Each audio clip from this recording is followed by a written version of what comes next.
Okay, listen, I am preparing right now Zuppa Toscana. And it is an Italian dish, but if you've had it before, you know that it is not vegan. So what I've done is I veganized it, all right? So you of course start with potatoes. I'm peeling my potatoes right now, and it's a whole lot easier if you have a peeler. This is something that was introduced to me years ago, and I always did it the old-fashioned way, but when I got this thing right here, this peeler, oh my goodness, it made it so much faster and so much easier. So peeling your potatoes, and then we're going to cube the potatoes, and we're going to boil them. All right, so I cut up some purple onions. You might call them red onions. Either way, they're not white. So I'm going to use some purple onions in the Zuppa as well. So I'm getting ready to transfer that. I cut up about 2.5 onions. And again, remember, I'm making a huge batch. So I normally probably would, like I said, use about 4 or 5 potatoes, 1 onion or half an onion, a can of coconut milk. And then, of course, I'm going to show you what else I'm getting ready to put it in just a second. But I'm going to go ahead and put my onions in. Okay. Now I'm getting ready to put 2 bags of frozen spinach. I prefer to put fresh spinach, but if fresh spinach is not an option, then you can use frozen spinach. So I'm going to use 2 bags of frozen spinach.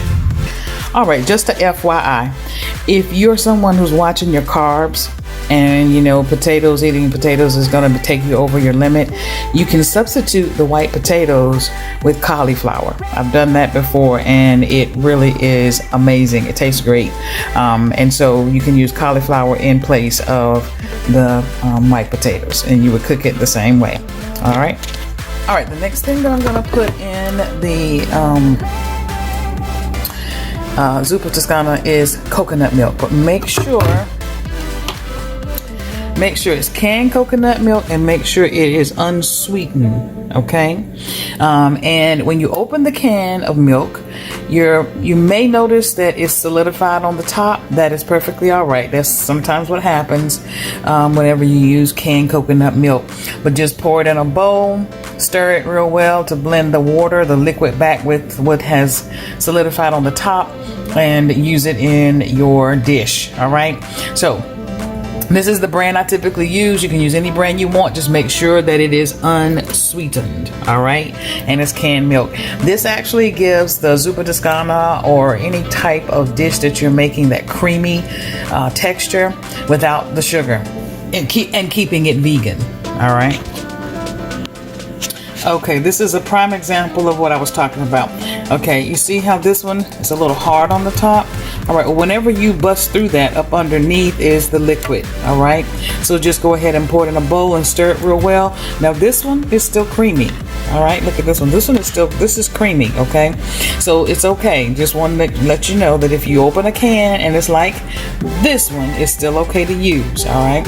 But this one, of course, I prefer it to be like this, but if it's not, it's still okay, all right? So pour both of these into your potatoes. Now, of course, I'm using more because I'm cooking for more people, but normally if I was just cooking for my home, for the 5 of us or 3 of us, however many is going to eat it, I would probably use 1 can to probably about 4 or 5 potatoes, all right? All right, I've cut up all of the potatoes. Now I'm getting ready to put them on the stove and let them boil down some. I'm going to put a half a stick of vegan butter.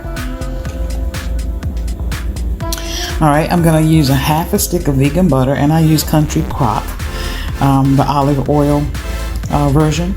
So I'm going to use a half a stick, and I'm just going to let the potatoes boil until they're slightly tender, and then I'm going to add the remaining ingredients.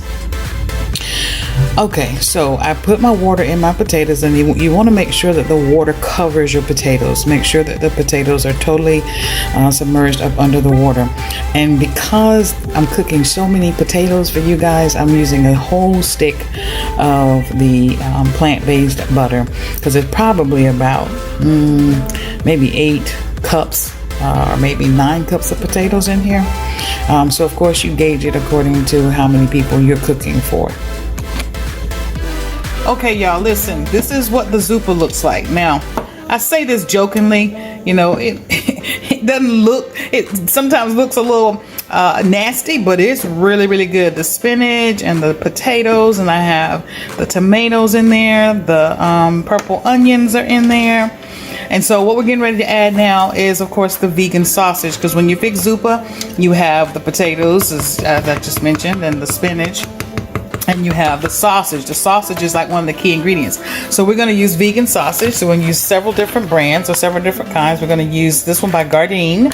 We're going to also use this one. This is Impossible. And as you can see, it says made from plants, and it's very savory. And then we're going to use also the Beyond sausage. Now, if you want a good sausage dog, these are amazing. So that's another option for you if you like, hot dogs or whatever. But this is an amazing option. So Beyond sausage, Impossible sausage, and Gardein. So make a note of that. So we're going to put all of them together. My assistant is helping me today. Let me show you who my assistant is. This is my assistant. This is my BFFF. FLL. So she's here helping me. So y'all listen, this is Rosetta. So she's actually going to be doing the sausage for us. All right.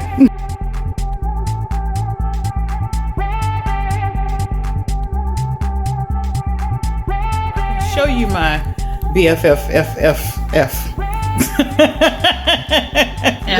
This time. Okay, so she's trying the Zuppa Toscana, so I want y'all to just see. It looks so good. All right, she's gonna try it and let you know what her honest opinion is. With the onions. With the fried onions on top, yeah.